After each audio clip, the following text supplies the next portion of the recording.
Vous êtes Dominique Goldstein, je prononce bien votre nom. Super.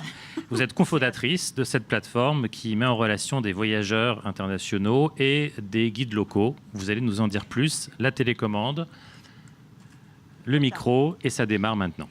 Bonjour à tous. Aujourd'hui, on a parlé de digital et on a aussi beaucoup parlé d'humain, ce qui nous a fait beaucoup plaisir.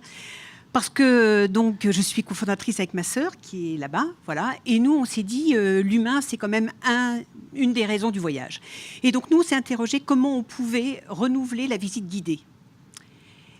Et on a fait donc le premier constat. Les chiffres, vous les connaissez à peu près. Hein. Un touriste étranger sur 2 déclare que la raison principale pour sa venue en France, c'est la culture.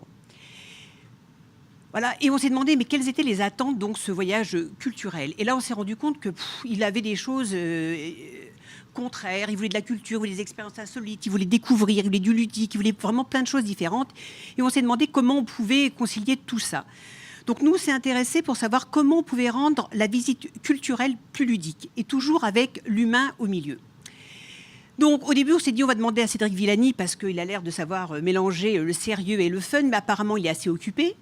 Après, on s'est dit, allez, les gros moyens, on y va. Nous aussi, on veut de la data, etc. Berkeley Institute. Et puis finalement, on est resté un tout petit peu plus raisonnable.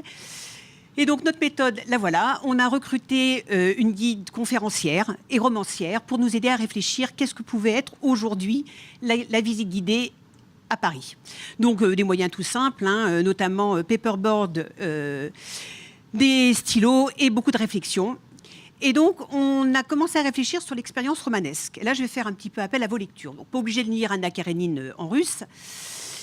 Mais évidemment, quand on est en train de lire Anna Karénine, nous voilà en Russie. Si on regarde Millennium, ne vous surprendrez pas, on se croit en Suède. Et donc, on s'est dit, tiens, il y a quand même quelque chose d'assez intéressant sur le processus romanesque. Et nous aussi, on y est allez, la science.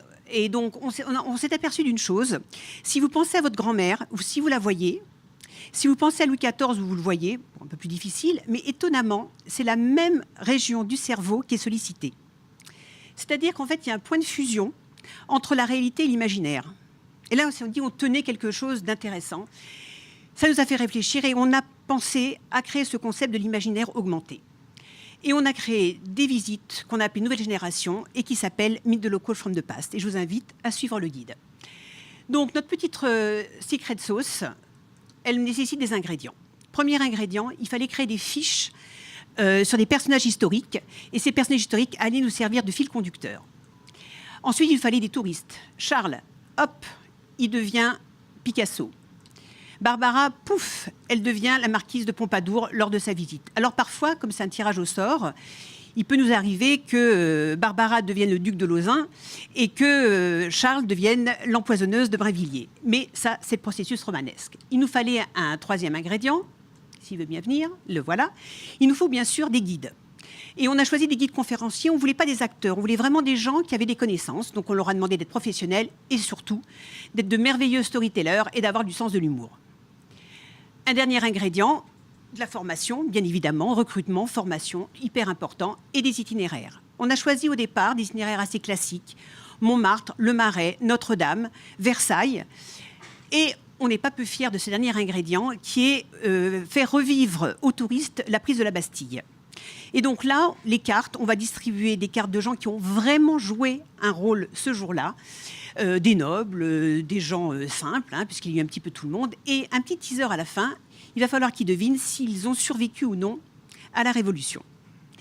Donc l'idée dans tout ça, c'est qu'on veut transporter les gens, on ne veut plus qu'ils soient de simples visiteurs passifs à écouter des dates et des données, on veut qu'ils soient dans l'histoire et dans la culture. On a commencé par Paris, on va s'attaquer bientôt à d'autres villes. On pense à l'Europe, on pense à le monde, on n'a pas vraiment de limite. L'imaginaire augmenté a déjà conquis, donc on est Réseau Entreprendre, Crédit Agricole, la French Tech, Next Tourist, j'ai peut-être été un petit peu rapide. Voilà, je vous remercie.